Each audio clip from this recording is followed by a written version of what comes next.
आप सभी का खैर मकदम है आपके अपने official YouTube channel chalk and duster academy में एक बार फिर से। और आज आप लोगों के लिए मैं एक अहम वीडियो लेके हाजिर हुआ हूं। जैसा कि आप लोग जानते हैं कि DSSB TGT उर्दू और TGT पंजाबी का जो है वो रिज़ल्ट आ चुका है और उसी रिज़ल्ट के बाद उनका जो है वो फाइनल कट ऑफ भी आ गई है। अब बच्चे जो हैं वेट कर रहे हैं DV का, यानी कि डॉक्यूमेंट वेरिफिकेशन का। अभी आपके जो है वो DSSB ने जो फाइल है, यह हम लोग कह सकते हैं ई-डोसियर DOE को ट्रांसफ़र नहीं किया गया और प्रोसेस जो है वो इस हफ्ते जो है वो आपका शुरू हो जाएगा। तो उससे पहले आपको किन किन डॉक्यूमेंट्स को तैयार करके रखना है, उसी के लिए आज से आप लोगों के लिए एक वीडियो में जो है वो लेके हाजिर हुआ हूँ। आज के इस डॉक्यूमेंट लिस्ट में, हालांकि डॉक्यूमेंट लिस्ट जो है वो आपकी मेमोरेंडम में ऑफिशियली आएगी, उस पर भी मैं एक वीडियो बना दूंगा। लेकिन उससे पहले अपने एक्सपीरियंस और आपकी क्वेरीज़ और आपकी क्यूरियोसिटी के लिए मैं एक ये अहम वीडियो लेकर हाजिर हुआ हूँ। हालांकि ये वीडियो उन तालिब इल्मों के लिए या उन एस्पिरेंट्स के लिए ज़्यादा अहम है जो कहीं पर क्या है गवर्नमेंट एम्प्लॉयज़ हैं ऑलरेडी, चाहे वो यूपी में हो, चाहे वो हरियाणा में हो, चाहे वो बिहार में हो या और दिगेर कहीं पर भी जो है वो जॉब कर रहे हों। तो उसी के रिगार्डिंग एक डॉक्यूमेंट्स होता है NOC, जिसे हम लोग कहते हैं नो ऑब्जेक्शन सर्टिफिकेट।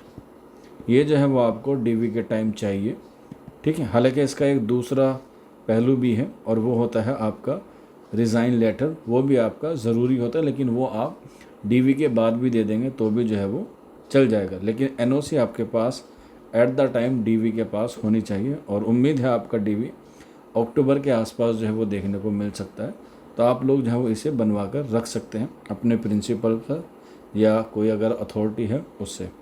आइए तो देखते हैं ये जो हमारा NOC है, जिसे हम लोग नो ऑब्जेक्शन सर्टिफिकेट कहते हैं, वो कैसे और किस तरीके से आपको बनवाना है। आइए देखते हैं। ये एक बच्चे का जो है वो क्या है NOC है, यानी कि नो ऑब्जेक्शन सर्टिफिकेट है। Office of the principal government college Nagina Nuh Haryana का। डेट नहीं लिखी है, बाद में भी लिख सकते हैं, कोई दिक्कत नहीं है। लेकिन ये मेमो नंबर या diary number, register number, reference number जो भी आपके इलाके में हो वहाँ पर जो है वो ज़रूर से ज़रूर क्या होना चाहिए, मेंशन होना चाहिए, क्योंकि ये आपका आगे भी काम आएगा। तो ऑब्जेक्शन सर्टिफिकेट में ये 3-4 पॉइंट आपको लिखवाने हैं। अब ये आप अपने स्कूल के पैड पर भी लिखवा सकते हैं, एक ब्लैंक पेज पर भी लिखवा सकते हैं, या इस तरीके से आप लोग टाइप भी करवा सकते हैं। सबसे अहम है स्कूल का नाम उसमें मेंशन होना चाहिए और उसके साथ साथ स्टैम्प भी स्कूल की होनी चाहिए।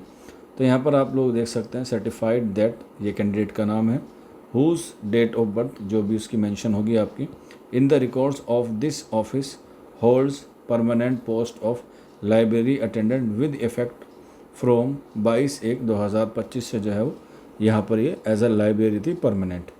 There is a no objection to her application being considered for the document verification conduct by DSSB for recruitment to the post of TGT Urdu. ये बात भी बिल्कुल सही है। इसके अलावा in the event of her selection for appointment to the post of TGT Urdu she will be relieve to the join the post, यानी कि अगर सिलेक्शन हो जाता है तो उसके बाद हम लोग उसे रिलीव कर देंगे या रिज़ाइन कर देंगे। कुछ बच्चे होते हैं जो गवर्नमेंट एम्प्लॉयज़ में होते हुए पहले ही क्या दे देते हैं, एप्लीकेशन दे देते हैं कि हमने जो है ये फॉर्म भरा था, अब उसमें जो है वो सिलेक्शन हो गया है। अब कुछ बच्चे ऐसे होते हैं जिन्होंने सिलेक्शन तो हो गया है लेकिन सर्टिफिकेट के लिए यानी कि एग्ज़ाम के लिए एप्लीकेशन नहीं दी थी डिपार्टमेंट में, तो वो बाद में भी दे सकता है। अगर स्कूल का मैनेजमेंट अच्छा होगा तो आपको जो है वो नो ऑब्जेक्शन सर्टिफिकेट आराम से मिल जाएगा। लेकिन जो टीचर प्राइवेट हैं या कोई जो है संविदा पर हैं, उनको जो है वो इसकी ज़रूरत नहीं पड़ती। ये सिर्फ़ और सिर्फ परमानेंट को जो है वो ज़रूरत पड़ती है। हालांकि अगर दिल्ली में आप गेस्ट टीचर हैं तब आपको जो है वो इसकी ज़रूरत पड़ेगी, अगर आपने जो है वो इसका लाभ लिया होगा।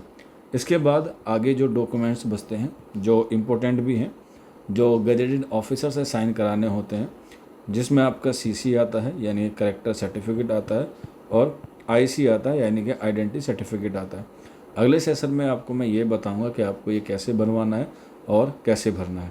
यहाँ पर इसमें देख सकते हैं ऑब्जेक्शन सर्टिफिकेट में यहाँ प्रिंसिपल की मोहर लगी है, इससे पता चल जाता है कि ये वहाँ पर क्या है काम कर रहे थे और उनको जो है वो अब एनओसी मिल गई है। अब जब इनका डीवी होगा तो इनको बाद में रिलीव भी कर दिया जाएगा। इसका मतलब ये है कि आपने पहले ही अपने डिपार्टमेंट में इन्फॉर्म कर दिया है, जो एक अच्छी बात होती है।